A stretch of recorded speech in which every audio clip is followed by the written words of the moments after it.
आज आपण ताज्या मेथीपासून मेथीची खुसखुशीत पुरी किंवा मेथीची मठरी कशी बनवायची हे पाहणार आहोत। बनवायला अगदी सोपी आहे, झटपट तयार होते आणि अगदी 15 ते 20 दिवस आरामात टिकते। तर नमस्कार, मी प्रतीक्षा पुन्हा एकदा आपल्या सर्वांचं आपल्या लंबोदर किचनमध्ये मनापासून स्वागत करते। तर आज मी तुमच्यासाठी घेऊन आले मेथीची खुसखुशीत पुरी। ही मेथीची पुरी दिसायला जेवढी भारी दिसते ना, तेवढीच खायला देखील अप्रतिम लागते। अगदी मेथी न खाणारे सुद्धा आवडीने खातील याची मला 100% खात्री आहे। तर चला तर मग आता वेळ न घालवता आपण आजच्या व्हिडिओला सुरुवात करूया। तर मेथीची खुसखुशीत पुरी किंवा मठरी बनवण्यासाठी इथे मी 1.5 ते 2 वाट्या इतकं ताजी मेथी घेतलेली आहे। मेथी आपल्याला स्वच्छ धुवून घ्यायचे आणि त्यानंतर पूर्णपणे पाणी निथळून बारीक अशी चिरून घ्यायचे। मेथी तुम्ही तुमच्या आवडीनुसार कमी जास्त करू शकता। तर आता आपण मेथीच्या पुरीसाठी लागणारं एक छान असं वाटण तयार करून घेऊया। तर त्यासाठी एका मिक्सरच्या भांड्यामध्ये 1 चमचा जिरा, 1 चमचा बडीशेप तुम्ही नक्की वापरा, त्याने पुरीची चव अप्रतिम लागते। त्याचबरोबर 10 ते 12 लसूण पाकळ्या, 1 इंच आल्याचा तुकडा, त्याचबरोबर 5 ते 6 इथे मी हिरव्या मिरच्या घेतल्यात। मिरची तुम्ही कमी जास्त करू शकता, पण पुरी जरा हलकीशी तिखट असली ना चव देखील छान लागते। त्याचबरोबर अगदी चिमूटभर हिंग घालायचं आणि एक 2 ते 3 चमचे यामध्ये आपण पाणी घालूया, म्हणजे छान एकसारखं वाटण तयार होईल। तर आता आपण हे मिक्सरला बारीकसर असं फिरवून घेऊया। तर इथे आपलं पुरीसाठी लागणारं छान असं वाटण तयार झालेलं आहे। तर हे वाटण वापरून आपण पुरी तयार करणार आहोत, त्यामुळे पुरी जी आहे ती मस्त खमंग होणार आहे। तर आता एका परातीमध्ये किंवा एखाद्या मोठ्या भांड्यामध्ये आपल्याला ही संपूर्ण मेथी काढून घ्यायची। तर आता मेथीमध्ये पाण्याचं खूप प्रमाणात मॉइश्चर असतं, त्यामुळे आपण जर डायरेक्ट पाणी घालून हे पीठ मळालं तर पाण्याचा अंदाज लागत नाही, त्यामुळे पीठ पातळ होऊ शकतं। म्हणून त्याआधी आपल्याला काय करायचं आहे, तर सगळ्यात आधी यामध्ये आपण चवीपुरतं मीठ आत्ताच घालायचं आणि हे छान असं या मेथीला चोळून घ्यायचं। तर असं केल्यामुळे आपल्याला पाण्याचा अंदाज लागतो। जर पाणी जास्त झालं तर पुरी जी आहे ती मऊ होते आणि जास्त तेलकट होते, त्यामुळे ही एक ट्रिक तुम्ही नक्की ट्राय करून बघा। तर इथे बघा, मेथीला मी मीठ छान असं चोळून घेतल्यामुळे मेथी अगदी जेवढी आपण घेतलेली त्याच्या निम्म्या प्रमाणात दिसते आणि याला पाणी सुद्धा सुटलं गेलंय।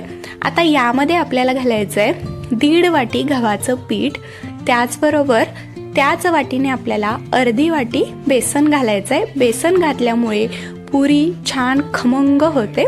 त्याचबरोबर पुरी जी आहे ती मस्त खुसखुशीत आणि अगदी जास्तीत जास्त दिवस तशीच खुसखुशीत राहण्यासाठी इथे आपल्याला पाव वाटी बारीक रवा घालायचा आहे। त्याचबरोबर 1 चमचा तीळ आणि अर्धा चमचा ओवा हातावरती असा क्रश करून घालायचा, चोळून घालायचा, म्हणजे त्याचा फ्लेवर यामध्ये छान लागतो। त्याचबरोबर 1 चमचा लाल तिखट, पाव चमचा हळद, त्याचबरोबर आपण जे वाटण तयार करून घेतलेलं ते वाटण सुद्धा आपण यामध्ये घालूया आणि आता हे व्यवस्थित एकदा मिक्स करून घ्यायचं। तर ही पुरी बनवायला अगदी सोपी आहे आणि चवीला म्हटलं तर अप्रतिम लागते। एकदाच बनवून आपण ही 15 ते 20 दिवस स्टोअर करू शकतो। तर चहासोबत, कधी असं लहान मुलांच्या टिफिनमध्ये सुद्धा ही पुरी तुम्ही देऊ शकता। तर आता आपली पुरी छान खुसखुशीत आणि कमी तेलकट होण्यासाठी इथे आपल्याला यामध्ये कडकडीत तेलाचं मोहन घालायचं आहे। तर इथे मी 3 ते 4 चमचे तेलाचं मोहन घेतले।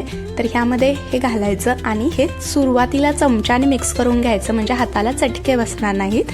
तर आता हे थोडंसं थंड झालेलं आहे, आता हे हातानेच आपण व्यवस्थित मिक्स करून घेऊया। तर इथे तुम्ही बघू शकता, अजिबात आपण इथे पाण्याचा वापर केलेला नाही, तरी सुद्धा ह्या ज्या पिठाचं टेक्स्चर आहे तुम्ही बघू शकता। तर असं केल्यामुळे आपल्याला पाण्याचा अंदाज लागतो। तर आता आपण अगदी थोडंसं पाणी घालून याचा मीडियम कन्सिस्टन्सीचा गोळा तयार करून घेऊया। तर एकदम जास्त पाणी नाही घालायचं, नाहीतरी पीठ जे आहे ते पातळ होऊ शकतं आणि त्यामुळे आपली पुरी तेलकट होऊ शकते। तर इथे आपल्याला कमीत कमी पाण्याचा वापर करून हे पीठ मळून घ्यायचं आहे, तरच आपली पुरी छान खुसखुशीत होते आणि अगदी जास्तीत जास्त दिवस तशीच खुसखुशीत राहते. तर इथे मी पीठ चांगलं मळून घेतले. आता एक 5 ते 10 मिनटं आपण हे असं भिजत ठेवूया. तर इथे एक 5 ते 10 मिनटं झालेले आहेत. पीठ जे आहे ते छान भिजलं गेले. यामध्ये आपण रवा घातलाय, तो देखील छान असा भिजला गेलाय. तर आता लगेचच आपण याच्या पुऱ्या लाटून घ्यायच्या आहेत. तर इथे मी याचे छोटे छोटे गोळे तयार करून घेते. तर ही पुरी तुम्ही सकाळ संध्याकाळच्या नाश्त्यासाठी किंवा चहासोबत खाण्यासाठी बनवू शकता. मस्त खमंग खुसखुशीत लागते. तर इथे मी सुरुवातीला एक 2 ते 3च गोळे तयार करून घेते, बाकीचे आपण नंतर करूया. तर इथे मी 3 गोळे तयार करून घेतलेत. आता आपण याची पुरी लाटून घेऊया. तर याला आपण तेल लावून लाटून घेणार आहोत. तुम्ही पीठ लावून सुद्धा लाटून घेऊ शकता. तर आता अगदी हलक्या हाताने आपल्याला ह्या पुऱ्या लाटून घ्यायच्या आहेत. तर तुम्ही जर बाहेर कुठे 4-5 दिवसांच्या प्रवासासाठी जाणार असाल तर ही पुरी जर तुम्ही नेली तर अगदी छान लागते आणि जास्त दिवस टिकते. त्यामुळे तुम्ही ही आरामात घेऊन जाऊ शकता. तर इथे मी पुरी लाटून घेतले. याला छान गोलाकार देण्यासाठी इथे मी एखादी वाटी घेतलेली आहे आणि याने आपल्याला याला आकार द्यायचा आहे. तर बघा, अगदी मस्त ही पुरी आपली तयार झालेली आहे. अगदी जास्त पातळ किंवा जास्त जाड देखील नाही ठेवायची. तर आता अशाच पद्धतीने आपण बाकीच्या सगळ्या पुऱ्या देखील लाटून घ्यायच्या. तर आपल्याकडे बरेच लोक असे असतात त्यांना मेथी अजिबात आवडत नाही. मेथी म्हटलं की नाकं मुरडतात. मग जर तुम्ही त्यांना अशी खुसखुशीत पुरी करून दिली ना, आवडीने खातील याची मला 100% खात्री आहे. तर इथे मी 2 ते 3 पुऱ्या तयार करून घेतलेल्या आहेत. आता आपण ह्या तळून घेऊया.